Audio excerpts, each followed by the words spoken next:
Subscribe कीजिए fly yourself channel English को अपनी जुबान हिंदी में सीखने के लिए। Why is English a funny language? आज हम कुछ ऐसे पहलुओं पर नज़र डालेंगे जिससे ये समझ आ जाएगा कि इसे फ़नी क्यों कहा जाता है। तो गाइज़, इसके कई सारे रीजंस और अपने अपने रीजंस हो सकते हैं, लेकिन यहाँ पर मैं अपना ओपिनियन दे रहा हूँ। तो चलिए शुरू करते हैं।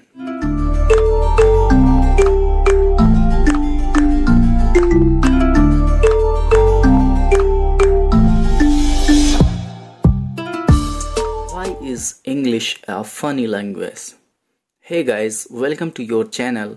जैसा कि आप सभी जानते हैं कि इस चैनल में इंग्लिश स्पीकिंग और इंग्लिश ग्रामर रिलेटेड वीडियोस डाली जाती हैं, लेकिन आज की इस वीडियो में हम कुछ सीखने या सिखाने नहीं जा रहे हैं, बल्कि हम आज बात करेंगे कि लोग इंग्लिश को फ़नी लैंग्वेज क्यों कहते हैं या इसे फ़नी क्यों समझते हैं। तो बने रहिए इस मज़ेदार वीडियो में। आज हम कुछ ऐसे पहलुओं पर नज़र डालेंगे जिससे ये समझ आ जाएगा कि इसे फ़नी क्यों कहा जाता है।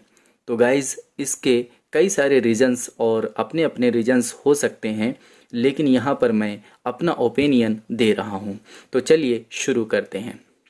गाइज़, पहला रीज़न तो ये है कि इस लैंग्वेज में कई ऐसे वर्ड्स हैं जिनमें साइलेंट वर्ड का यूज़ होता है, यानी उन लेटर का यूज़ मीनिंग के प्रोनाउंस से कोई लेना देना नहीं होता है। यानी चाहे वो लेटर उसमें होता या न होता, लेकिन दोनों ही कंडीशन में हम उसे सेम ही पढ़ते। जैसे नंबर 1, नो, KNOW। इसमें के लेटर है जो साइलेंट है, यानी इसका कोई रोल नहीं है। ऐसे ही नंबर 2, नॉलेज, जिसमें एक बार फिर के साइलेंट लेटर का काम कर रहा है। Number 3, palm, PALM। इस मीनिंग में L साइलेंट है, आप उसे अगर हटा भी देंगे तब भी इसे पाम ही पढ़ेंगे। ऐसे ही अगली मीनिंग है ब्रिज। इसमें आप देखोगे तो डी लेटर साइलेंट है। ऐसे ही कई सारे वर्ड्स हैं जिनमें साइलेंट लेटर का यूज़ हुआ है, जो कुछ लोगों को अजीब लगता है। दूसरा रीज़न ये है कि इसमें रूल्स बहुत ही फ़नी हैं। जैसे फॉर एग्ज़ाम्पल के लिए अगर मैं आपको बोलूं कि भैया बॉक्स का प्लूरल यानी बहुवचन क्या होगा, तो आप इसमें ES जोड़ देंगे तो ये बॉक्सेज हो जाएगा। बट ऐसे ही अगर आपसे पूछा जाए कि ऑक्स का बहुवचन क्या होगा, तो आप ऑक्सेज नहीं बोल सकते, बल्कि आपको बोलना होगा ऑक्सन। तो ये चीज़ भी लोगों को फ़नी लगता है कि बॉक्स को बॉक्सेज लेकिन ऑक्स को ऑक्सन लिखना पड़ता है। तीसरा रीजंस है इंग्लिश को फ़नी कहने का ये कि एक ही मीनिंग को अलग अलग जगह पर अलग अलग तरह से प्रोनाउंस किया जाता है।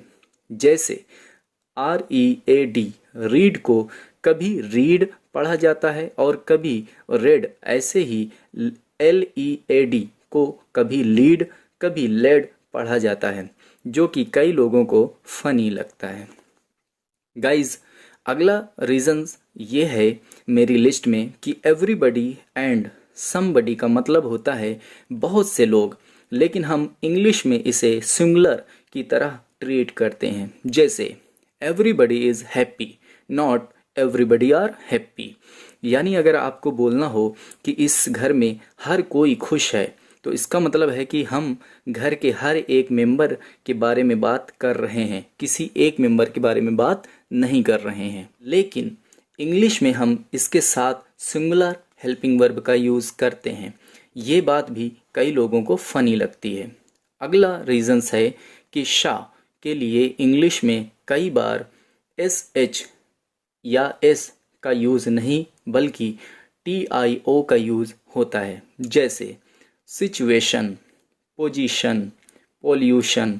आप इन्हें सिचुएशन, पोजीशन या पोल्यूशन नहीं लिख सकते।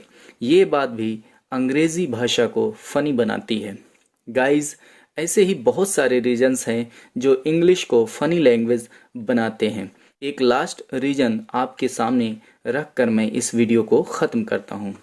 तो ये रीजंस भी आपको काफ़ी ज़्यादा फ़नी लगेगा। इसमें क्या है कि हम एक सेंटेंस को सेम लिखेंगे, लेकिन उसमें एक वर्ड को अलग अलग जगह पर रखेंगे। बाकी पूरा सेंटेंस सेम होने पर भी हिंदी में उसका अर्थ बहुत डिफरेंट निकलेगा। तो वो सेंटेंस है she told him that she loved him, जिसका अर्थ है कि उसने उससे कहा कि वह उसे प्यार करती है। आइए इस सेंटेंस में अब हम ओनली वर्ड को अलग अलग जगह पर रख कर देखते हैं सेंटेंस में क्या बदलाव आते हैं। तो पहला तो इसे हम बेसिक जैसा है वैसे ही लिखते हैं। तो सेंटेंस है she told him that she loved him, जिसका हिंदी अर्थ हुआ उसने उससे कहा कि वह उससे प्यार करती है। अब हम इसमें सबसे पहले सेंटेंस के शुरू में ओनली लिख रहे हैं। तो सेंटेंस बनेगा only she told him that she loved him, जिसका अर्थ हुआ केवल उसने उससे कहा कि वह उससे प्यार करती है। Number 3, she only told him that she loved him, इसका अर्थ हो गया उसने उसे केवल बताया कि वह उससे प्यार करती है। Number 4, she told only him that she loved him, जिसका अर्थ हुआ उसने केवल उसे ही बताया कि वह उससे प्यार करती है। Number 5, she told him only that she loved him, जिसका अर्थ हुआ उसने उससे केवल इतना कहा कि वह उससे प्यार करती है। Number 6, she told him that only she loved him, जिसका अर्थ हुआ उसने उससे कहा कि केवल वह उससे प्यार करती है। Number 7, she told him that she only loved him, जिसका अर्थ हुआ उसने उससे कहा कि वह उससे केवल प्यार करती है। Number 8, she told him that she loved only him, जिसका अर्थ हो गया उसने उससे कहा कि वह केवल उससे ही प्यार करती है। तो गाइज आपने देखा ना कि कैसे सिर्फ ओनली वर्ड का प्लेस चेंज करने पर सेंटेंस में कितना फ़र्क आ जाता है। आई होप गाइज कि आपको ये वीडियो काफ़ी मज़ेदार लगा होगा। साथ ही आप आज अच्छे से समझ गए होंगे कि हम इंडियंस इंग्लिश को इतना फ़नी लैंग्वेज क्यों कहते हैं। आपको ये वीडियो कैसा लगा हमें कमेंट करके ज़रूर बताना। फिर मिलेंगे किसी और इंटरेस्टिंग और नॉलेजेबल वीडियो के साथ। तब तक के लिए देखते रहें फ्लाई योर सेल्फ चैनल, क्योंकि हमें आपको पढ़ाना है और इंडिया को आगे बढ़ाना है। और जब पढ़ेगा इंडिया तभी तो बढ़ेगा इंडिया। आगे बढ़ने से पहले आप सभी से रिक्वेस्ट है कि इस चैनल को सब्सक्राइब करें ऐसी ही और वीडियोस देखने के लिए। हमसे जुड़े रहें और देखते रहें।